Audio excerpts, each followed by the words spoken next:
और आज की वीडियो में हम सीखने वाले हैं पार्ट्स ऑफ स्पीच के बारे में, है ना। अब पार्ट्स ऑफ स्पीच को लेकर तो बहुत सारे बच्चे कंफ्यूज रहते हैं कि सर नाउन क्या होता है, प्रोनाउन क्या होता है, एडजेक्टिव क्या होता है, एडवर्ब क्या होता है। लेकिन अगर आप पहले से ही हमारी वीडियोस को देख रहे हैं तो आपको इनमें फिर दिक्कत नहीं होगी।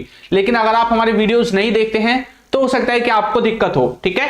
बाकी जिन बच्चों को आता है उनका आज रिवीजन हो जाएगा और जिनको नहीं आता वो आज सीख जाएंगे, ठीक। चलो तो आज की क्लास को शुरू करते हैं और आज का टॉपिक है पार्ट्स ऑफ स्पीच।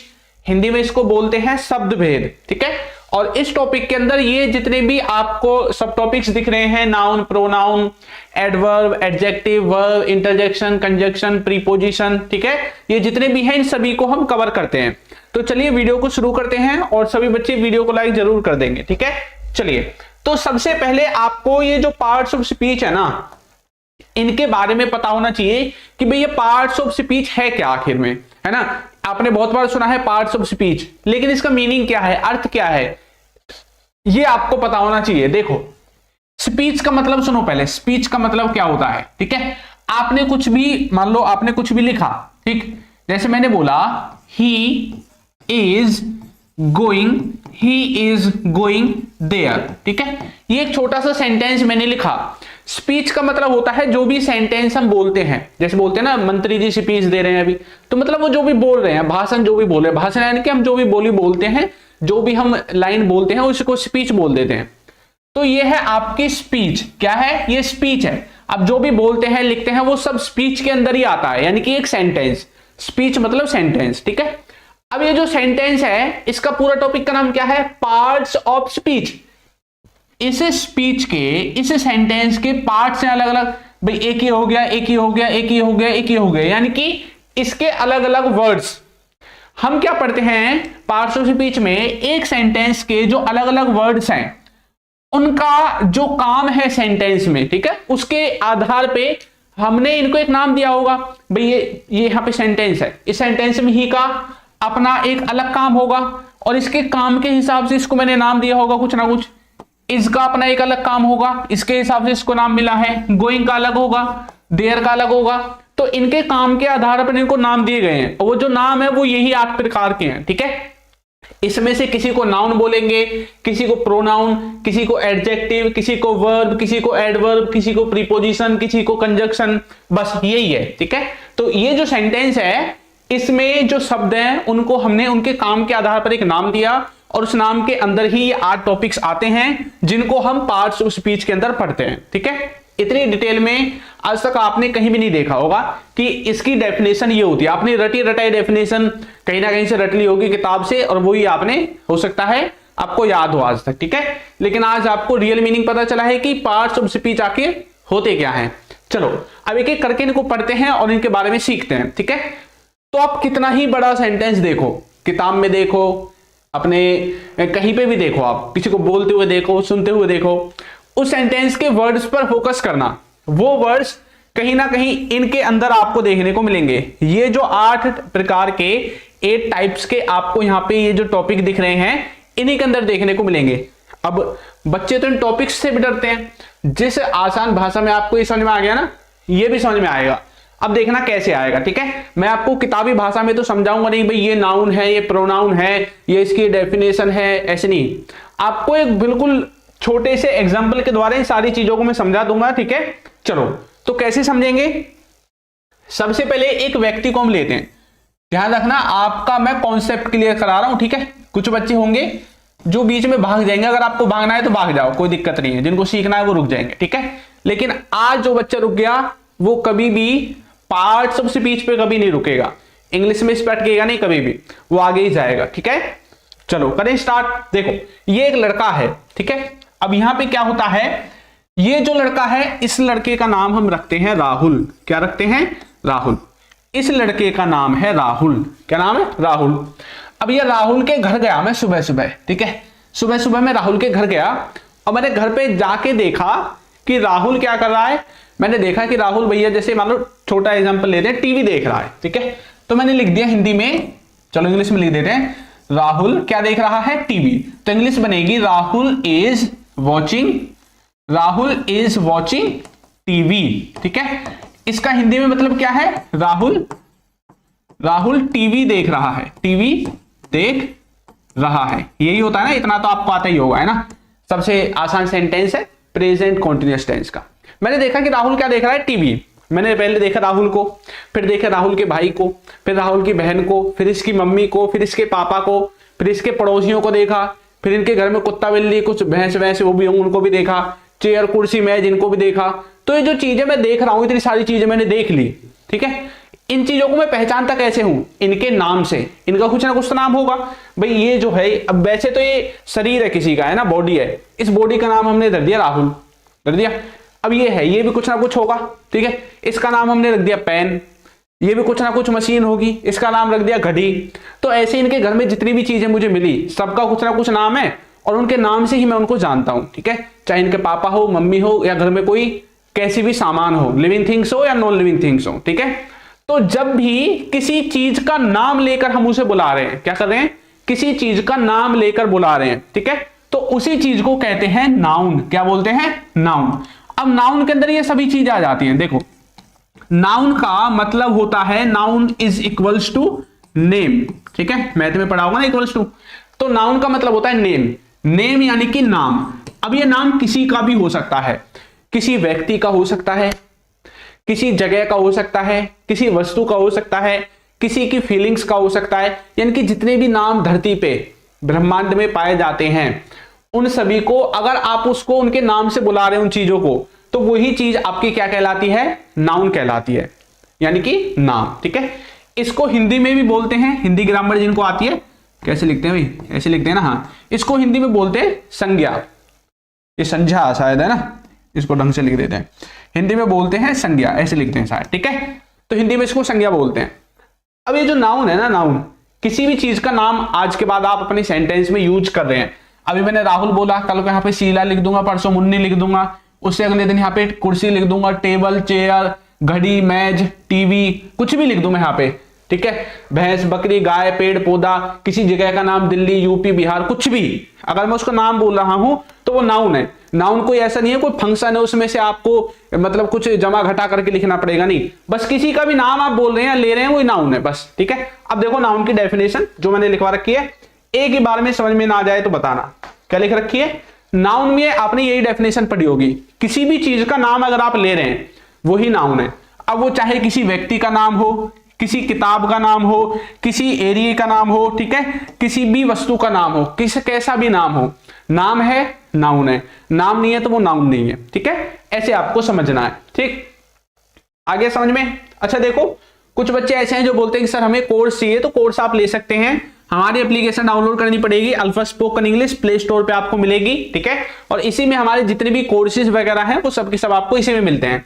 ये उन्हीं को डाउनलोड करनी है जिनको पेड कोर्स चाहिए और जो सीरियस है इंग्लिश सीखने के लिए। ऐसे ही नहीं यूं डाउनलोड कर लो और फिर बाद में काट दो, नहीं, जो सीरियस इंग्लिश सीखने के लिए उन्हीं को डाउनलोड करनी है, क्योंकि इसमें पेड कोर्सेज हैं, ठीक है। पेड कोर्सेज हैं, 999 का है, 499 का और 299 का। तो जिनको इंग्लिश सीखनी है वही ज्वाइन करें, बाकी फालतू का भीड़ इस पे नहीं चाहिए, ठीक है। चलो तो यहाँ पे नाउन समझा, नाउन समझ में आ गया ना, तो किसी का नाम ही क्या कहलाता है, नाउन कहलाता है। चलो ठीक है, यहां तक तो हमारे समझ में आ गया। अब क्या होता है, अब थोड़ी देर हो जाती है, ठीक है, थोड़ी देर हो जाती है। मैं तो भाई इसके घर ही हूं सुबह से आज, ठीक है, क्योंकि मुझे तो 500 स्पीच सीखनी है, तो मैं तो ये राहुल के घर ही हूं सुबह से। अब राहुल को मैंने देखा तब तो वो टीवी देख रहा था, ठीक है भाई टीवी देख रहा है, बहुत अच्छी बात है। टीवी देखने के बाद ये राहुल क्या करता है, ये घर से निकल के बाजार चले जाता है। कहां चले जाता है, बाजार चले जाता है, ठीक है। तो अब मैं इसकी इंग्लिश क्या लिखूंगा, ये राहुल कहां पे चले जाता है, बाजार, तो वह कहां गया, बाजार चले गया। मैंने बोला ही, चलो इसको प्रेजेंट परफेक्ट में बना लेते हैं, ही हैज गॉन टू, या फिर कॉन्टिन्यूअस में ही रखते हैं ना ताकि ऊपर का सेंस जो है मैच हो जाए। He is going to market, ठीक है। तो ये कहां चले जाता है, बाजार, ये बाजार जा रहा है भैया, ठीक है। अब देखो मैंने ऊपर ये जो सेंटेंस लिखा है, यहां पे मैंने लिखा है राहुल, ठीक है, और नीचे के सेंटेंस में मैंने राहुल की जगह लिख दिया ही का मतलब होता है वह। लेकिन अब भी मैं राहुल के बारे में ही तो बोल रहा हूं, बोलते ना वो तो ये आ रहा, तो किसी का नाम हम लेते हैं कई बार, तो कई बार हम उसका नाम लेने की जगह वह वो तुम आप ऐसे शब्दों का इस्तेमाल कर देते हैं। जैसे कि मान लो आप मुझसे बड़े हैं, ठीक है, आपके घर में बड़े लोग होंगे, ठीक है, तो आप उनका नाम नहीं लेते हैं, आप उनसे बोलते हैं, कैसे बोलते हैं, आप बोल के बोलेंगे या तुम करके बोलेंगे, है ना, ऐसे बोलते हैं। कोई शंका है तो तू भी बोल देते हैं, भाई तू कहां जा रहा है, ऐसे। तो ये जितने भी अलग शब्द आप इस्तेमाल कर रहे हैं, नाम के अलावा जितने भी अलग शब्द सेम उसी पर्सन के लिए या उसी वस्तु के लिए आप इस्तेमाल कर रहे हैं, ये जितने भी ऐसे शब्द हैं जो नाम की जगह लग रहे हैं, किसी के नाम की जगह ले रहे हैं, ये सभी शब्द कहलाते हैं प्रोनाउन। क्या कहलाते हैं? प्रोनाउन। ठीक है, तो इनको बोलते हैं प्रोनाउन। हिंदी में इसको बोलते हैं सर्वनाम। क्या बोलते हैं? सर्वनाम। ठीक है, तो ये आपका सर्वनाम कहलाता है। अब इसमें बहुत सारे शब्द आपको देखने को मिलेंगे। ठीक है, पहले मैं आपको हिंदी में बताऊंगा हिंदी में कौन कौन से शब्द हैं, फिर आप इंग्लिश में अपना उनका ट्रांसलेशन कर लेना, है ना, क्योंकि आपको पहले से ही आते हैं। अब देखो आपको डेफिनेशन में क्या चीज देखने को मिलेगी यहां पे।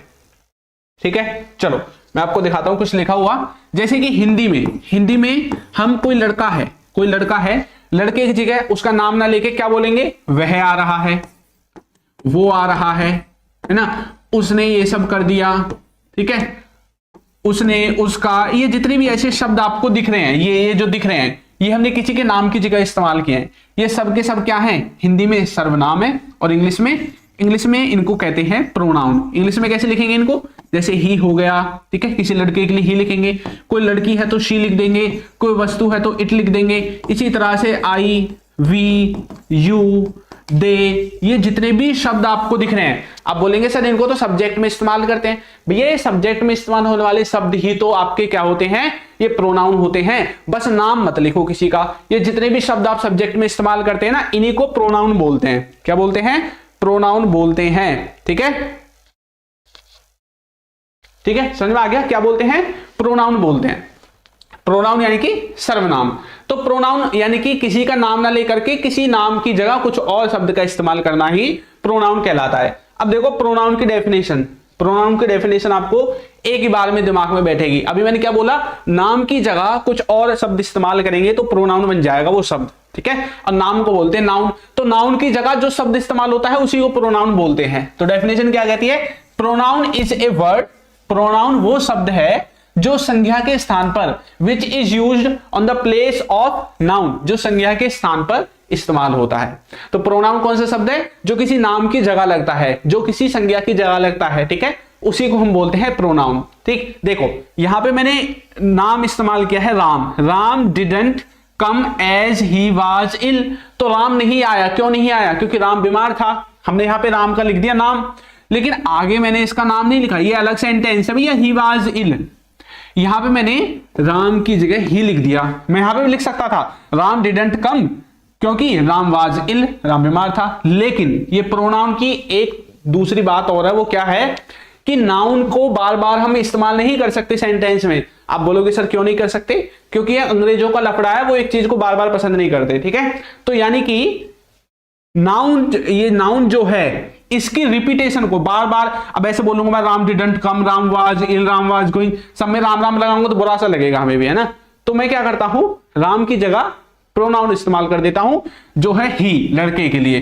कल को यहां पे जैसे राधा है, राधा, तो राधा के लिए ही तो लगाऊंगा, राधा के लिए मैं सी लगाऊंगा। ठीक है, राधा फेल्ड बिकॉज, राधा जो है वो फेल हो गई क्योंकि Radha did not work hard. तो राधा ने क्या नहीं किया भाई? कठिन परिश्रम नहीं किया, मेहनत नहीं की, फेल हो गई इसलिए। तो यहां पे राधा की जगह मैंने शी इस्तेमाल किया है, राम की जगह ही। तो ये जो अलग से मैंने शब्द इस्तेमाल किए ना, इनके नाम को ना लिखकर, यही प्रोनाउन है। क्या है ये? प्रोनाउन है। आगे अभी सभी को समझ में? ठीक है, अब किसी ने बोल दिया कि सर नहीं आया समझ में, तो भैया पीछे एक बार दोबारा देख लो, है ना। हो सकता है आपकी बुद्धि कमजोर हो, तो पीछे एक बार करके देख लो, फिर आ जाएगा। अब मैं आपको लेके चलता हूं कहां पे? इसके घर दोबारा। ठीक है, तो इसके घर दोबारा चलते हैं भाई।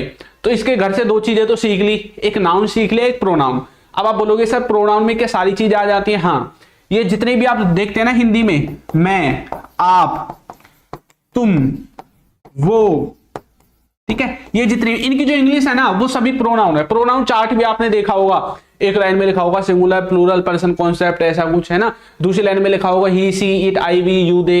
तीसरी लाइन में लिखा होगा मी, अस, हिम, हर, हिज, ऐसी चीजें लिखी होंगी। तो ये प्रोनाउन चार्ट भी पूरा पूरा होता है। ठीक है, तो ये सब के सब क्या है? प्रोनाउन है। तो प्रोनाउन और नाउन क्लियर सभी को? कोई दिक्कत तो नहीं है ना भाई?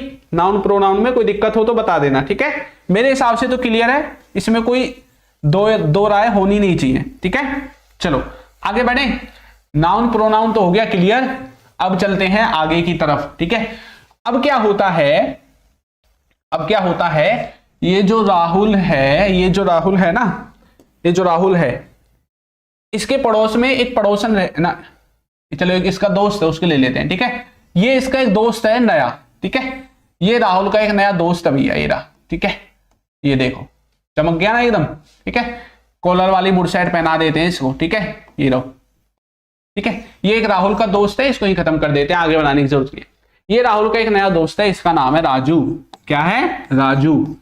राहुल ने पहली है काले कलर की कमीज, और ये जो राजू है इसने पहली है लाल कलर की कमीज, रेड कलर की इसने शर्ट पहन रखी है, इसने ब्लैक कलर की पहन रखी है, ठीक है। अब क्या होता है, ये दोनों आकर के मतलब भाई एक दूसरे में बातचीत करने लगते हैं, ठीक है। दो चीजें खत्म हो गई, नाउन प्रोनाउन, ये आपस में बातचीत कर रहे हैं। अब बातचीत क्या कर रहे हैं, तुझे पता है मेरी काली शर्ट है, अभी लाया तेरा भाई है ना, और ये बोल रहा है मेरी तो लाल है यार, है ना, वो गली में आए थे बाजे बजाने, उनसे ली थी मैंने तो, ठीक है। तो अब क्या होता है, ये बोल रहा है राहुल क्या बोलता है, राहुल क्या बोलता है, मेरी शर्ट कैसी है भैया, इसकी काली है, ठीक है। मेरी शर्ट का कलर कैसा है, काला। और ये जो राजू है, राजू बोलता है मेरी शर्ट कैसी है, लाल है, रेड है, लाल है, ठीक है। इंग्लिश में लिखने की जरूरत है क्या इनको, माई शर्ट इज ब्लैक और माई शर्ट इज रेड, बस इतनी इंग्लिश बनेगी, ठीक है। अब क्या होता है, ये आपस में बातचीत कर रहा है, मेरी तो काली है तेरी लाल है, ठीक है। अब थोड़ी देर बाद ये बोलता है अच्छा, फिर ये बोलता है ये राहुल बोलता है मैं तुझसे, चलो इसको इन बड़े बड़े सेंटेंसेस को नहीं लिखते हैं। राहुल बोलता है मैं तुझसे लंबा हूं भैया, ठीक है। राजू बोलता है कोई बात नहीं भैया, मैं तो छोटा ही ठीक हूं, ठीक है। क्या बोलता है, मैं तो छोटा ही ठीक हूं, ठीक है। दूसरा बोलता है अच्छा मैं तुझसे खूबसूरत भी हूं, ठीक है, यानी कि तुझसे सुंदर भी हूं, ठीक है। ये बोलता है कोई दिक्कत नहीं है, सुंदर है तो क्या हो गया, ठीक है, मैं थोड़ा सुंदर नहीं हूं तो भाई अच्छी बात है, ठीक है। चलो अब देखो, यहां पे ये दोनों आपस में कंपैरिजन कर रहे हैं अपनी अपनी चीजों का, भाई मैं तुझसे लंबा हूं, मैं मोटा हूं, मैं छोटा हूं, मैं पतला हूं, मेरी काली शर्ट तेरी लाल शर्ट है, ऐसी ऐसी बातें कर रहे हैं, ठीक है। पगला गए हैं दोनों। अब क्या होता है, ये जो अब ये बता क्या रहे हैं, ये विशेषता ही तो बता रहे हैं। किसकी विशेषता बता रहे हैं, कभी अपनी शर्ट की बताएगा, कभी खुद की बताएगा, कभी किसी चीज की बताएगा, है ना। तो ये जो हम विशेषता बता रहे हैं ना, ये जो विशेषता बता रहे हैं, ये इन विशेषताओं को ही इंग्लिश में बोलते हैं एडजेक्टिव। क्या बोलते हैं, एडजेक्टिव। जितने भी ऐसे नाम हैं जो किसी चीज की विशेषता बताते हैं, एडजेक्टिव को हिंदी में बोलते हैं विशेषण। क्या बोलते हैं, विशेषण, ठीक है। तो किसी की विशेषता बताने वाले शब्दों को ही क्या बोला जाता है, विशेषण, यानी कि एडजेक्टिव। अब ये विशेषता बता किसकी रहे हैं, बताओ आप किसकी विशेषता बता सकते हैं, भाई किसी चीज की विशेषता बता सकते हो, किसी व्यक्ति की, किसी जगह की, है ना, इन चीजों की तो बता सकते हैं।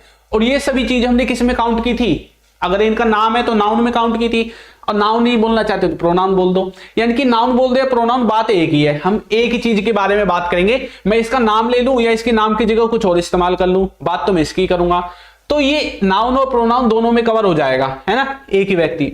तो इसकी ही विशेषता होगी किसी व्यक्ति की या जगह की या वस्तु की। तो ये क्या करते हैं, एडजेक्टिव नाउन की और प्रोनाउन की विशेषता बताते हैं। नाउन की और प्रोनाउन की क्या बताते हैं, विशेषता। यही चीज आपकी क्या कहलाती है, एडजेक्टिव कहलाती है। एडजेक्टिव क्लियर हुआ सभी को, चलिए वेरी गुड, हो गया भाई सभी को क्लियर एडजेक्टिव।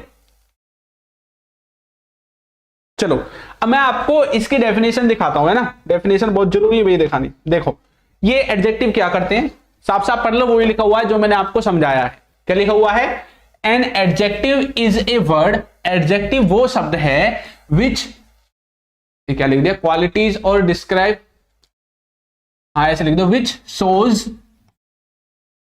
क्वालिटीज, जो किसी की क्वालिटी बताए, किसी की विशेषता बताए, ठीक है। और किसके बारे में बताता है विशेषता, ये बताता है नाउन के बारे में और प्रोनाउन के बारे में, ठीक है। तो नाउन या प्रोनाउन की जो शब्द विशेषता बताते हैं वही शब्द कहलाते हैं एडजेक्टिव। यही डेफिनेशन इनकी यहां पे लिखी हुई है। एग्जांपल देखो, लिखा हुआ है सी, देखो सी मैंने किसी लड़की के लिए इस्तेमाल कर दिया, अगर मैं सी लिखूंगा तो बन जाएगा प्रोनाउन, क्या बन जाएगा, प्रोनाउन अभी से गाया था 2 मिनट पहले। अगर मैं सी की जगह उसका नाम लिख दूं, मान लो मैंने सी लिखा था नेहा की जगह, नेहा, अगर मैं इसका पूरा नाम ही लिख दूंगा तो ये नाउन बन जाएगा, लेकिन मैंने लिख दिया सी तो ये है प्रोनाउन। ठीक है, तो सी इज अ ब्यूटीफुल गर्ल। ठीक है, तो ये विशेषता इसकी क्या है कि ये कैसी लड़की है, सुंदर लड़की है। कल को यहाँ पे कुरूप लिखा हो, अगली लिखा हो तो ये क्या हो जाएगा, ये इसका तब भी एडजेक्टिव ही रहेगा। कल को यहाँ पे टॉल लिखा हो, स्मॉल लिखा हो, कुछ भी लिखा हो, ये जितने भी ऐसे शब्द हैं जो किसी के बारे में डिस्क्राइब कर रहे हैं कि कोई कैसा है, इसको पहचानते कैसे हैं कि कोई कैसा है। अगर ऐसा आपको उत्तर मिल जाता है सेंटेंस में तो वो आपका एडजेक्टिव होता है शब्द। ये कैसी है, सुंदर है। ये कैसा है, ब्रेव है, बहादुर है। और ये कैसा है, कोल्ड है, यानी कि ठंडा है। ठीक है, तो ये जो शब्द है ना, ये जो कैसा का मीनिंग देते हैं, he is a brave boy, कैसा लड़का है, ब्रेव, बहादुर लड़का है। तो ब्रेव क्या हो जाएगा, उसकी विशेषता यानी कि एडजेक्टिव। सी ड्रिंक्स कोल्ड वाटर। ठीक है, तो कोल्ड पानी कैसा है, ठंडा है, वो ठंडा पानी पीती है। तो पानी कैसा है, ठंडा। पानी की विशेषता क्या है कि वो ठंडा है, कल को पानी गर्म हो जाएगा, है ना, तो ये उनकी विशेषता बदल जाएंगी। ये एडजेक्टिव चेंज भी होते रहते हैं, ये बात ध्यान रखना। जरूरी नहीं आज सुंदर हो तो हमेशा ही सुंदर रहोगे, आगे जाके कम सुंदर भी हो सकते हो। ठीक है, तो एडजेक्टिव मतलब हम किसी की विशेषता के बारे में जब बात करते हैं, ठीक है, किसी के गुणों के बारे में बात करते हैं, किसी के गुण, किसी के अवगुण, कोई भी चीज हो, यानी कि किसी के बारे में कुछ डिस्क्राइब करना, वो ही एडजेक्टिव है। आ गया समझ में सभी को? एडजेक्टिव में किसी को कोई दिक्कत? चलिए आगे बढ़े, चलो देखते हैं। ठीक है, यहां तक सभी को क्लियर हो गया मेरे हिसाब से। तो एडजेक्टिव तो हो गया क्लियर। ठीक, अब इसके साथ साथ एक चीज और क्लियर कर देते हैं। क्या? अच्छा, ये शब्द याद रखना जो मैंने यहां पे लिख रखे हैं। ठीक है, याद है ना सब शब्द जो लिख रखे हैं, सुंदरता के बारे में बात कर रहे हैं। ठीक है, कोई छोटा है कोई बड़ा है उसके बारे में। अब ये क्या करते हैं, अब ध्यान से सुनना क्या होता है। चलो इन्होंने इतनी सारी बातें तो कर ही ली हैं कि मैं तुझसे गोरा हूं, लंबा हूं, काला हूं, लाल हूं, जो भी है। ठीक है, तो ये सब ये जो शब्द है ये हमारे एडजेक्टिव के अंदर काउंट कर दिए।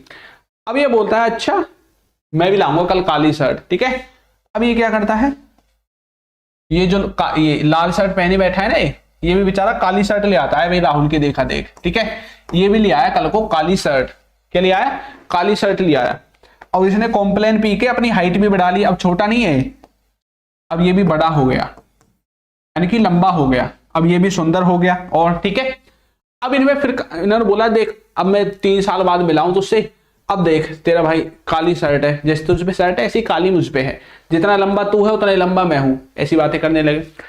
अब फिर राहुल चालू बन जाता है। फिर क्या बोलता है, अच्छा देख तुझसे ज्यादा काली है। एक तो होता है काली है, एक होता है ज्यादा काली, कम काला ज्यादा काला भी तो होता है। एक होता है लंबा, मतलब एक होता है बहुत लंबा, एक होता है कम लंबा, एक होता है दौड़ना, एक होता है तेज दौड़ना, एक होता है बहुत तेज दौड़ना, होता है ना ऐसे। एक होता है चलना, भाई चलना तो धीमे धीमे भी चलना होता है, मीडियम चाल भी होती है, कोई तेज भी चलता है। तो हर चीज के भी अलग अलग जो है वो होते हैं, फंक्शन होते हैं ना, एक तरह से मतलब मीनिंग होते हैं। फिर कोई जल्दी भी चलता है, कोई तेज भी चलता है, कोई ज्यादा अमीर भी होता है, कोई कम अमीर भी होता है। अब किसी के पास 1 करोड़ रुपए है वो भी अमीर है, किसी के पास 300 करोड़ रुपए है वो बहुत ज्यादा अमीर है। ठीक है, ठीक है, और जैसे बोले किसी के पास 1 कार है, ठीक है, किसी के पास 10 कारें हैं, तो 1 कार वाला भी रईस है और 10 कार वाला भी उससे ज्यादा रईस है। तो इसी तरह से जब ये जो एडजेक्टिव है, जब हम किसी की विशेषता बता रहे हैं, उस विशेषता में हम ऐसी चीजें लगा दें ज्यादा या कम, मैं तुझसे बहुत ज्यादा लंबा हूं, तुझसे बहुत ज्यादा काला हूं, यानी कि विशेषता को और ज्यादा डिफाइन कर रहे हैं, विशेषता के बारे में और थोड़ी सी ज्यादा जानकारी दे रहे हैं। ऐसे शब्द जब हम लगा देते हैं, कैसे शब्द, बहुत, बहुत कम, ऐसे शब्द जब हम लगते हैं, इंग्लिश में इनके लिए क्या लगाते हैं, वेरी, टू, है ना, ऐसे शब्दों का इस्तेमाल करते हैं। वैसे तो और भी बड़ा टॉपिक है ये, ठीक है, लेकिन आपके दिमाग में बैठाने के लिए ये शब्द इस्तेमाल करने बहुत जरूरी है। तब आप उस शब्द को क्या बोलते हैं, एडवर्ब बोलते हैं। तब वो क्या हो जाता है, एडवर्ब हो जाता है। एडवर्ब को हिंदी में बताऊं क्या कहते हैं, बता दूं, चलो ठीक है बता रहे हैं। एडवर्ब को हिंदी में बोलते हैं क्रिया विशेषण। क्या बोलते हैं, क्रिया विशेषण। ठीक है, क्या बोलते हैं, क्रिया विशेषण बोलते हैं। तो जो हम एडजेक्टिव अभी इस्तेमाल कर रहे थे उनके बारे में और थोड़ा डिटेल में बताने वाले शब्दों को क्रिया विशेषण बोलते हैं, एडवर्ब बोलते हैं। जैसे कि मैंने बोला मैं ऐसे नहीं, ऐसे बोलते हैं, मेरी शर्ट लाल है। ठीक है, इसको इंग्लिश में कैसे बोलेंगे? My shirt is red. ठीक है, एक मैंने बोला मेरी शर्ट बहुत लाल है, बहुत लाल है। ठीक है, बहुत लाल है, मैंने एक्स्ट्रा शब्द इस्तेमाल कर दिया बहुत। ये क्या बता रहा है? लाल के बारे में ही तो बता रहा है। लाल क्या था? एडजेक्टिव था। तो एडजेक्टिव के बारे में और अच्छे से थोड़ा डिटेल में जानकारी दे रहा है। ऐसे शब्दों को एडवर्ब बोलेंगे। अब कैसे बोलूंगा? मैं बोलूंगा माई शर्ट इज। अच्छा देखो, यहां पे ये जो एडवर्ब हम इस्तेमाल करते हैं ना, ये अलग अलग शब्द के लिए अलग अलग हो सकते हैं, तो ये भी आपको याद करने पड़ेंगे। ऐसा नहीं है एक वीडियो में आपको पूरा पार्ट्स ऑफ स्पीच बता दूं। असलियत में तो एक एक टॉपिक पे 10-10 वीडियो बनती हैं। जैसे कि अभी हम पढ़ रहे हैं एडवर्ब। एडवर्ब अभी तो मैं आपको इंट्रोडक्शन की तरह ही इनको पढ़ा रहा हूं। ठीक है, एडवर्ब पे एक्चुअल में अगर इसको ढंग से पढ़ें, ढंग से, तो एडवर्ब पे कम से कम 15 वीडियो तो होनी चाहिए। इस अकेले टॉपिक पे 15 वीडियो। और यहाँ पार्ट्स ऑफ स्पीच पूरी 8 की 8 एक वीडियो पर। असलियत में पूरी जो पार्ट्स ऑफ स्पीच है इन पे कम से कम 50 वीडियोस होनी चाहिए, तब जाके अच्छे से क्लियर होगा। 30-30 मिनट की, 30 से 40 मिनट की 50 वीडियोस होनी चाहिए, तब आप इसमें मास्टर बन जाओगे। ठीक है, लेकिन इतना टाइम कहाँ है ना? आपको तो बस इतना समझ में आ जाए है तो क्या है। ठीक है, चलो कोई बात नहीं, आप बस इनका अपना डाउट क्लियर करो। तो my shirt is very red. ठीक है, रेडी क्या था? हाँ, अब ये जो शब्द हमने इस्तेमाल किया है ये क्या है? एडवर्ब है। क्या है? एडवर्ब। एडवर्ब हमेशा एडवर्ब के यहां पे आता है एडजेक्टिव। क्या आता है? एडजेक्टिव आता है। तो देखो ई क्या है? एडजेक्टिव। एडजेक्टिव से पहले आता है एडवर्ब ज्यादातर। ठीक है, वैसे पोजीशन इसकी पीछे भी हो जाती है कई बार, ऐसा नहीं है आगे पीछे भी हो जाती है, लेकिन वो बहुत कम आपको देखने को मिलेगा, ज्यादातर आगे ही देखने को मिलेगा। ठीक है, वेरी गुड भाई जाहिद। ठीक है, आपने एक ही सेंटेंस में सब कुछ लगा दिया, पर ठीक है, ठीक समझ में आ गया। अब मैं आपको इसकी डेफिनेशन दिखाता हूं कि एडवर्ब की डेफिनेशन क्या होती है। समझ में तो आ रहा है ना भाई सभी को? देखो एडवर्ब की डेफिनेशन देखो, एडवर्ब की डेफिनेशन क्या है? वह बहुत बड़ी लिख रखी है, कोई बात नहीं। एडवर्ब क्या कर रहा है? एडजेक्टिव के बारे में और ज्यादा डिटेल में बातें बता रहा है। ठीक है, तो an adverb is a word that modifies everything except noun और प्रोनाउन। ठीक है, ये नाउन प्रोनाउन के बारे में थोड़ी बता रहा है। नाउन प्रोनाउन के बारे में बताया इसने? कुछ भी नहीं बताया। ये एडजेक्टिव के बारे में बताएगा या किसी काम की विशेषता बताएगा, यानी कि किसी वर्ब के बारे में बताएगा।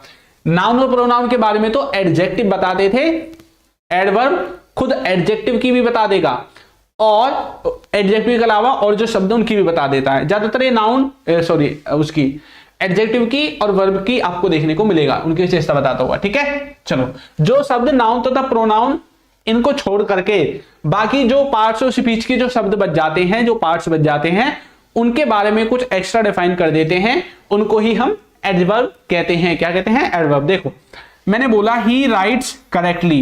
एडवर्ब की एक पहचान और है कि इनके पीछे ज्यादातर एलवाई आपको देखने को मिलेगा। ठीक है, जैसे यहाँ पे करेक्ट, हम करेक्ट भी तो बोल सकते थे, ही राइट करेक्ट, लेकिन यहाँ पे राइट से लिखना चाहिए था, है ना, ही राइट्स करेक्ट। तो यहाँ पे जो एलवाई है ना, एलवाई, ये इसकी 90% चीजों में देखने को मिलेगी एडवर्ब की। एलवाई ज्यादातर, है ना, जैसे यहाँ पे लिखा हुआ करेक्टली, क्लियरली, है ना, ऐसी चीजें आपको देखने को मिलेंगे। देखो she is a very good girl. Good girl क्या है? कोई लड़की है, इसका है नाउन। नाउन के बारे में जानकारी दे रहा है, कैसी लड़की है? अच्छी लड़की है, तो क्या हो जाएगा? एडजेक्टिव, यानी कि इसकी विशेषता बता रहा है। अब कितनी अच्छी है? बहुत अच्छी है, तो इसके बारे में भी बता रहा है, इसको बोल देते हैं एडवर्ब। ये ज्यादा डिटेल में तो नहीं ले दिया मैंने यहां से, ठीक है, कोई बात नहीं। ये शब्द है ये आपके किसके अंदर आते हैं? एडवर्ब के अंदर आते हैं। ऐसे आप एडवर्ब को समझोगे। ठीक है, गुड इवनिंग भाई आदित्य, जाहिद, वेतन, अर्पिता, विशाल, विप्लव, आरू, भास्कर, समर, वेरी गुड। चलो ठीक है, तो ये समझ में आ गया आपको। अब हम पढ़ते हैं वर्ब के बारे में। वर्ब को डायरेक्ट यहीं से देख लेते हैं, एडवर्ब वगैरह तो वहीं से आपकी मैंने क्लियर करा दी। ठीक है, अब उसके घर जाने की जरूरत नहीं है, हम यहीं से समझ लेंगे। वर्ब के बारे में आप जानते होंगे या नहीं जानते? जानते हैं। देखो वर्ब क्या कहता है, वर्ब का एक ग्राफ बनाता हूं छोटा सा। ठीक है, वर्ब क्या कहता है? वर्ब का मतलब ये नहीं है कि वर्ब की फॉर्म से सर पहली फॉर्म दूसरी फॉर्म यही वर्ब है। भैया ये वर्ब नहीं है, धोखे में हो आप, निकाल दो दिमाग से। वर्ब का मतलब वर्ब की फॉर्म नहीं होता है, वर्ब का मतलब बहुत सारी चीजें होती हैं। वर्ब के द्वारा आप किसी का समय बता सकते हैं, वर्ब के द्वारा पोजीशन बता सकते हैं, वर्ब के द्वारा काम बता सकते हैं, वर्ब के द्वारा किसी की स्टेट अवस्था बता सकते हैं, बहुत सारी चीजें वर्ब के द्वारा बता सकते हैं। ठीक है, तो वर्ब को डिफाइन करना सिर्फ वर्ब की पहली फॉर्म, दूसरी फॉर्म, तीसरी फॉर्म नहीं होता है, बहुत सारी चीजें। अब देखो वर्ब क्या है, अब देखना वर्ब क्या है। वर्ब को हम दो भागों में डिवाइड करते हैं और ये दोनों भाग इसी की डेफिनेशन में काउंट होने चाहिए। देखो पहला भाग है हेल्पिंग वर्ब, क्या आता है? Helping verb. हेल्पिंग वर्ब को फिर से दो भागों में डिवाइड करते हैं, तो मतलब इसकी डेफिनेशन में आना चाहिए।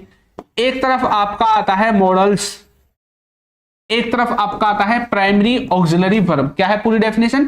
Primary auxiliary verb. इसके अंदर क्या आते हैं? Be, do, have. क्या आता है? बी, डू और हैव आपका देखने को मिलता है। ठीक है, ये जो हैज, हैव आप देखते हो ना, हैज, हैव, हैड, हैविंग, ऐसी चीजें, डू, डज, डिड, ये सब, इज, एम, आर, वाज, ये सब इसी के अंदर आते हैं। ठीक है, दूसरा जो है इसका वो आता है वर्ब। कौन सा वर्ब? Main verb. कौन सा वर्ब होता है ये मेन वर्ब होता है। क्या होता है? Main verb. एक तरफ हेल्पिंग वर्ब, एक तरफ मेन वर्ब। हेल्पिंग वर्ब को हिंदी में बोलते हैं सहायक क्रिया। कौन सी क्रिया? सहायक क्रिया। ठीक है, सहायक क्रिया। तो फिर इसको बोलेंगे मुख्य क्रिया। मुख्य क्रिया, सहायक क्रिया और मुख्य क्रिया दो भागों में बांटते हैं। ठीक है, अब जैसे इसको डिवाइड कर दिया सर, इसको नहीं करेंगे, करेंगे, है ना। ये बहुत सारी चीजों में आपको देखने को मिलेगा। इधर फाइनाइट वर्ब देखने को मिलेगी। ठीक है, फाइनाइट का दूसरा नाम है नॉन फाइनाइट। ठीक है, या इनफाइनाइट भी बोल देते हैं, पर नॉन फाइनाइट ज्यादा देखने को मिलेगा। फाइनाइट, इनफाइनाइट यानी कि नॉन फाइनाइट। ठीक है, दूसरा आपको देखने को मिलेगा ट्रांजिटिव वर्ब। ट्रांजिटिव वर्ब आपने सुना होगा। इधर दूसरा होगा इंट्रांजिटिव वर्ब। ठीक है, इनको लिखने की जरूरत नहीं है, ये चीजें लिखने की जरूरत नहीं है ज्यादा, जितना डिटेल में मैं जा रहा हूं। ठीक है, आपको लिखने की जरूरत नहीं है। Transitive, intransitive. इसी के अंदर जो वर्ब की फॉर्म्स है उनको फिर भागों में डिवाइड कर दिया जाता है। Regular verb, irregular verb. ठीक है, फिर उनको स्टेट वर्ब की में भी देखने को मिलती है। State verb, linking verbs. Linking verbs तो इधर मिलेंगे, इधर मत लिखो इनको। ठीक है, अरे कहां गया? ओके, तो ऐसे इनको भी अलग अलग भागों में डिवाइड करते हैं। ये है वर्ब। अब कहां गई? पहली फॉर्म दूसरी फॉर्म गायब हो गई ना, तो वर्ब का मतलब पहली फॉर्म दूसरी फॉर्म नहीं होता है। ये जो फॉर्म से चलती हैं वो चलती इनकी हैं, वैसे इनकी ही पहली, दूसरी, तीसरी, चौथी और पांचवी देखने को मिलती हैं। बोलेंगे सर चौथी पांचवी तो देखी नहीं, देखी है पर आपको पता नहीं है। ठीक है, तो इनकी फॉर्म्स बनती हैं और ये चीजें हेल्पिंग वर्ब में आप इस्तेमाल करते हैं। हेल्पिंग वर्ब का मतलब इज, एम, आर, वाज नहीं होता। हेल्पिंग वर्ब में मॉडल्स भी आते हैं। मॉडल, हेल्पिंग वर्ब जहां बोलती है मतलब मॉडल वर्ब भी इस्तेमाल हो सकता है। ये होता है आपका क्या? Helping verb. ठीक है, चलो आगे बढ़े। अब मैं आपको बताता हूं इसकी डेफिनेशन क्या है। ठीक है, ये क्या कहता है देख। अरे ये इसमें क्या डेफिनेशन लिख रखी है, काट दो भी इसको, है ना, डेफिनेशन ही गलत लिख रखी है। कोई बात नहीं, मैं लिखवा देता हूं खुद। देखो अब वैसे वर्ब के बारे में बताने ही क्या है, एक सेंटेंस लिखता हूं उसे समझाता हूं। देखो लिखा हुआ है ही इज गोइंग देयर। अभी पढ़ा था ना, ही इज गोइंग देयर। ये क्या है? वर्ब। कौन सी वर्ब है? Helping verb. ये क्या है? वर्ब। कौन सी वर्ब है? Main verb. बस वर्ब तो आपको आती ही पहचाननी। ठीक है, तो जो सेंटेंस में ये जो चीजें होती है इनको वर्ब कहते हैं। वर्ब के बारे में ज्यादा लिखने की जरूरत है नहीं। एक सेंटेंस और देखो, मैंने बोला he has a car. He has a car, उसके पास एक कार है। मुझे बता दो ये हैज क्या है? ये कौन सी वर्ब है बताओ? ये हेल्पिंग वर्ब या मेन वर्ब? अब बच्चे बोलेंगे हेल्पिंग वर्ब। फंस गए ना आप, क्योंकि डिटेल में जानकारी नहीं है। या तो आपको आज ये लगेगा कि ये मुझे नहीं आता या आपको नहीं आता। ठीक है, अब मैं बताता हूं। देखो ये जो हैज है ना, हैज, रीजन सुनना, ये जो हैज है ये यहां पे मेन वर्ब है। कौन सी वर्ब है? Main verb. कौन सी वर्ब है? Main verb. क्यों? कोई भी सेंटेंस बिना मेन वर्ब के बन ही नहीं सकता। क्या नहीं बन सकता? बिना मेन वर्ब के नहीं बन सकता। बिना हेल्पिंग वर्ब के तो बन जाएगा, लेकिन मेन वर्ब के बिना नहीं बनेगा, वो सेंटेंस ही नहीं है। फिर कैसे नहीं बनेगा? देखो बिना मेन वर्ब के। आप बोलोगे सर मैंने पढ़ा था सब्जेक्ट, ठीक है, प्लस वर्ब की सेकंड फॉर्म ऑब्जेक्ट पढ़ा था। ही, गो की सेकंड फॉर्म वेंट, देयर। ये जो वेंट लिखा हुआ है यहां पे, ये क्या है? सेकंड फॉर्म है। यहां पे भी वर्ब आ गई। हेल्पिंग वर्ब नहीं है ना कहीं भी, तो बिना हेल्पिंग वर्ब के सेंटेंस बन जाएगा, लेकिन बिना मेन वर्ब के नहीं बनेगा। अगर किसी सेंटेंस में मेन वर्ब ऐसे फॉर्म में नहीं है, पहली फॉर्म, दूसरी फॉर्म, तीसरी फॉर्म, चौथी फॉर्म या पांचवी फॉर्म, इन फॉर्म्स में किसी सेंटेंस में अगर मेन वर्ब नहीं दिखाई देती है तो जो हेल्पिंग वर्ब है वो ही इनडायरेक्टली मेन वर्ब का काम करने लगती है। तो यहां पर जो हेल्पिंग वर्ब है ना हैज, ये इनडायरेक्टली मेन वर्ब का काम कर रही है। अब क्यों? देखो ही हैज ए कार, इसके पास एक क्या है, कार है, तो ये मेन वर्ब का काम कर रही है अब हैज। ठीक है, इसकी जगह कोई भी आ सकता है, is am are was were has have do does कुछ भी आ सकता है। जब भी सेंटेंस में आपको मेन वर्ब की फॉर्म्स ना दिखाई दें, ऐसा सेंटेंस हो, इन सेंटेंसेस को बोलते हैं पजेशन वाले सेंटेंस। ठीक है, तो ये आप पढ़ते हैं सिंपल सेंटेंसेस के अंदर। तो उन चीजों में हम ये जो शब्द होता है इसको मेन वर्ब बोलते हैं। पता थी आपको ये बात, क्या बोलते हैं, मेन वर्ब। ठीक है, चलिए भाई ये क्या लिख दिया जाहिद, उर्दू थोड़ी आती है किसी को यहाँ पे, भाई हिंदी में लिखा करो ताकि मैं भी पढ़ लूं क्या लिख रहे हो, है ना। चलो, तो ये वर्ब का टॉपिक तो हो गया क्लियर, है ना।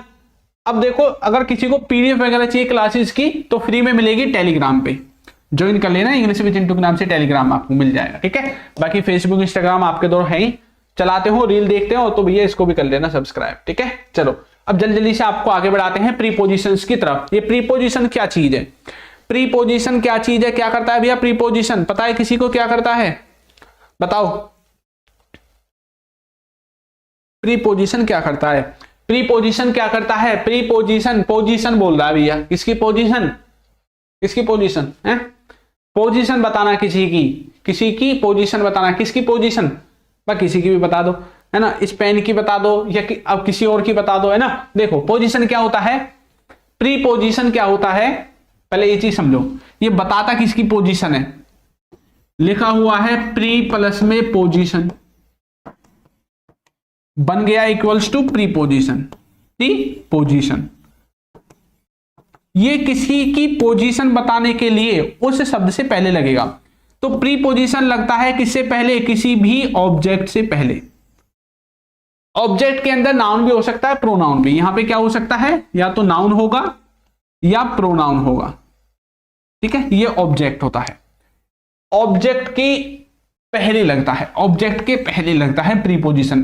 तो यानी कि इसी की पोजीशन बता रहा होगा, ये पोजीशन के साथ साथ किसी का रिलेशन भी बता देता है। ठीक है, तो ऐसी जगहों पे किसका इस्तेमाल करते हैं, प्रीपोजिशंस का। अब प्रीपोजिशंस तो बहुत सारी है, 300-400 में, एक वीडियो में नहीं पढ़ाए जाएंगे। देखो, तो preposition is a word placed before a noun और प्रोनाउन, तो लगाया था ना, ये ऑब्जेक्ट से पहले लगाया था ना, ऑब्जेक्ट के अंदर आते हैं नाउन प्रोनाउन, यानी कि नाउन और प्रोनाउन से पहले इसको इस्तेमाल करते हैं। तो preposition is a word placed before noun और प्रोनाउन। ठीक है, या तो नाउन और प्रोनाउन से इसको पहले हम इस्तेमाल करते हैं to show its relation with other words. ठीक है, इसका जो रिलेशन है सेंटेंस के अदर वर्ड्स से।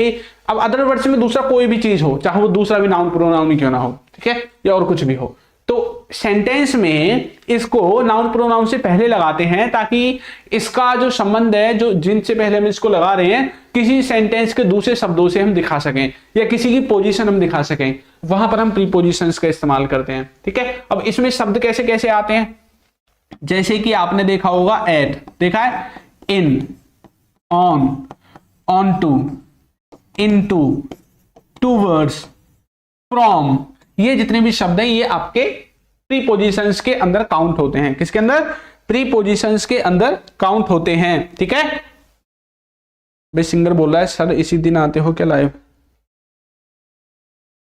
नहीं भाई इस दिन नहीं आते रेगुलर। हाँ आज क्या बार है, देखो जब भी क्लास लगेगी ना, आज का दिन में क्या है पता नहीं क्या है आज, है ना, तो हम आते वैसे मंडे को, ठीक है, उसके बाद वेडनेसडे को, उसके बाद फ्राइडे को। ठीक है, 3 दिन आपकी लाइन चलती है क्लासेस की, और रात को होती है तीनों दिन 8 बजे। ठीक है, तो आज क्या है, वेडनेसडे होगा, है ना, तो आज भी क्लास चल रही है आपकी, तो 3 दिन लगती है लाइव, और बाकी बीच में जो 3 दिन है उनमें डलती है आपकी रिकॉर्डेड। ठीक है, तो यहाँ पे ये जो शब्द है ये किसके अंदर आते हैं, प्रीपोजिशंस के अंदर आते हैं। इनमें देखो जैसे मैंने बोला था cat runs after the cat rat, तो जो आफ्टर लिखा हुआ ना, आफ्टर ये प्रीपोजिशन है, तो ये जो बिल्ली है ये दौड़ रही है किसके पीछे, चूहा के पीछे।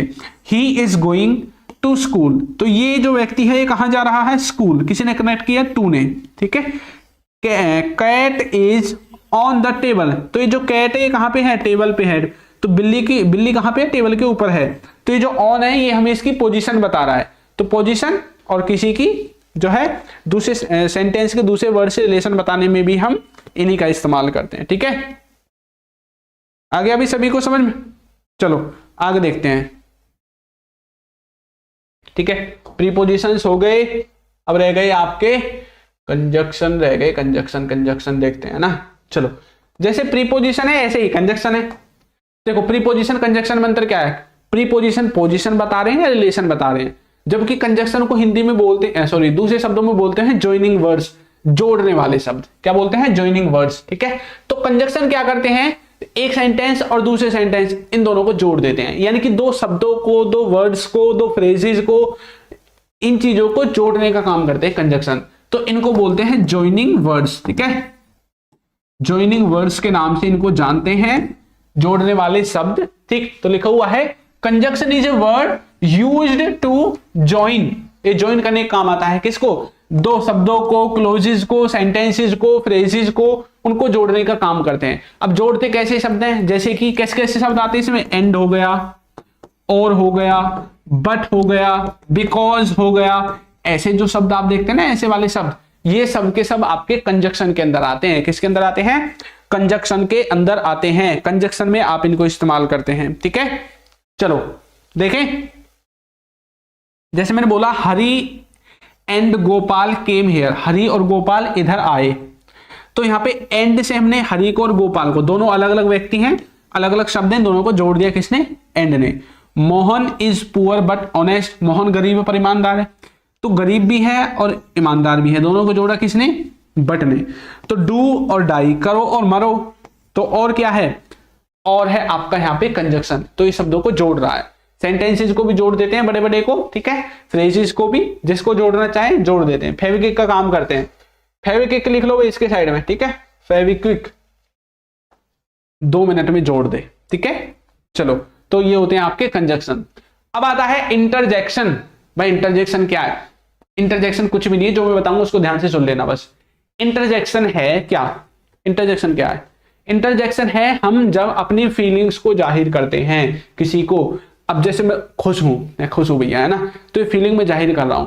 अब वैसे तो फेस से ही दिख जाएगा भैया खुश है या दुखी है, लेकिन भैया कुछ लोग होते हैं मुझे बोल के बता, तो बोलने में जो शब्द इस्तेमाल होते हैं ना, खुशी, मन की फीलिंग्स को दिखाने के लिए। अब मन की कितनी भी फीलिंग्स हो, खुश होने वाली हो, दुखी होने वाली हो, किसी को देख के आप सरप्राइज हो जाए, हैरान हो जाए, निराश हो जाए, मायूस हो जाए, ये जितनी भी फीलिंग्स हैं, इन फीलिंग्स को दिखाने के लिए जो शब्द आते हैं उन्हीं को हम इंटरजेक्शन के अंदर पढ़ते हैं। अब देखो यहां पे लिखा हुआ है interjection is a word which expresses some sudden feelings, emotions, जैसे कि जॉय, जॉय यानी कि खुशी, शोरो, सरप्राइज, फियर। शोरो को मतलब पता है ना, दुख। ठीक है, सरप्राइज यानी कि हैरान हो जाना, फियर यानी कि डर, और हेट करना। ठीक है, किसी से हेट करना। ऐसे जो चीजें हैं उनको इंटरजेक्शन के अंदर पढ़ते हैं, और ये हिंदी में लिखा हुआ है। हिंदी में बोलते हैं विस्मयादि बोधक। देखो कितना तगड़ा नाम है ना, विस्मयादि बोधक। वो शब्द जो हृदय की भावनाओं को प्रकट करते हैं, सुख, दुख, डर, पीड़ा, आश्चर्य, इन चीजों को इंटरजेक्शन के अंदर पढ़ते हैं। इनमें ऐसे शब्द देखने को मिलेंगे, अलास, हुर्रे, शोरो, ये शब्द इनमें देखने को आपको मिलते हैं। तो इस तरह से आपका मैंने इंट्रोडक्शन दे दिया है किसका? पार्ट्स ऑफ स्पीच का। ठीक है, अब पार्ट्स ऑफ स्पीच में इनमें से कुछ रह गया हो तो बताओ, रह गया क्या इनमें से कुछ? खुल जाओ जल्दी। देखो इसमें से कुछ रह गया क्या पार्ट्स ऑफ स्पीच में? Noun, pronoun, adverb, adjective, conjunction, सब हो गया है ना, कुछ भी नहीं रहा। चलो अब यहां पे देखो, ये जो स्लाइड है इसमें देखो क्या लिखा हुआ है स्लाइड में, पहचान सकते हो? देखो यहां पे राम किसी का नाम है, तो नाउन में राम क्या हो जाएगा? नाउन हो जाएगा। प्रोनाउन में राम की जगह हमने ही इस्तेमाल कर दिया, तो ही आपका प्रोनाउन हो जाएगा। एडजेक्टिव में विराट कैसा है? Virat is a good batsman, तो विराट कैसा है? अच्छा बल्लेबाज है, तो गुड क्या हो जाएगा यहाँ पे? एडजेक्टिव हो जाएगा। वर्ब, वर्ब तो यही है, गोज, है ना, तो गोज यहाँ पे वर्ब हो जाएगी। पहचान में आ रहे हैं ना आसानी से? ठीक है, तो ये आपकी क्या है यहाँ पे? वर्ब है। एडवर्ब क्या है? The flower is very, very आपके क्या है यहाँ पे? एडवर्ब है। ठीक है, preposition, pen is placed on, on क्या है? Preposition, on the table. Conjunction, Ram and, conjunction जोड़ने का काम करते हैं, तो एंड आपके क्या हो जाएगा? कंजक्शन हो जाएगा। इंट्रोजेक्शन, ये हुर्रा, हुर्रे जो भी है, वैसे कोई बोलता नहीं है इंडिया में, इनको हुर्रे पुर्रे बचपन में बोलते थे बस, ठीक है। तो ये क्या है, ये आपका इंटरजेक्शन हो जाएगा, ठीक है। तो ये कुछ अलग से एक ही स्लाइड में मैंने सबको लिख दिया है, ताकि आप अगर रिवीजन करो तो यहां से भी देख के आप कर सकते हैं। ओके, चलिए सभी को क्लियर, कोई दिक्कत समस्या, ठीक है। और जो बच्चे कोर्स वगैरह लेना चाहते हैं तो कोर्स ले सकते हैं, अल्फा स्पोकन इंग्लिश एप्लीकेशन है, जाके अभी डाउनलोड कर लो और कोर्स में हो जाओ ज्वाइन। जिनको बिल्कुल डिटेल में पढ़ना है, सब कुछ बेसिक से पढ़ना है, एक एक चीज सीक्वेंस में पढ़नी है, वो ही इस कोर्स को ज्वाइन करे, वरना मत करो, ठीक है। चलो, तो बच्चे बोलते हैं सर कौन सा लें, अभी बता रहा हूं 999 वाला लें, ठीक है। इसी पे डिस्काउंट भी मिल जाएगा आपका 100 रुपए का, और FF100 ये कूपन कोड में डाल दें, बस आपको डिस्काउंट भी मिल जाएगा। बाकी अगर आपका बजट कम है, नहीं ले सकते, तो 499 वाला भी है, इसको भी आप ले सकते हैं, ठीक है। 299 वाला सिर्फ बेसिक का है, उसको नहीं लेना है। जिसको खाली बेसिक लेना है वो आप 299 वाला लें, वरना इन दोनों में से कोई एक लें। मैं प्रेफर करूंगा आप इसको लें, क्योंकि अपडेटेड है और सारी चीजें आपको इसमें कवर मिलेंगी, ठीक है। चलिए अब हम मिलेंगे नई क्लास में नए टॉपिक के साथ, ठीक है। तब तक के लिए सभी बच्चों को good night, tata, bye bye, सो जाओ भी आराम से ठंड में।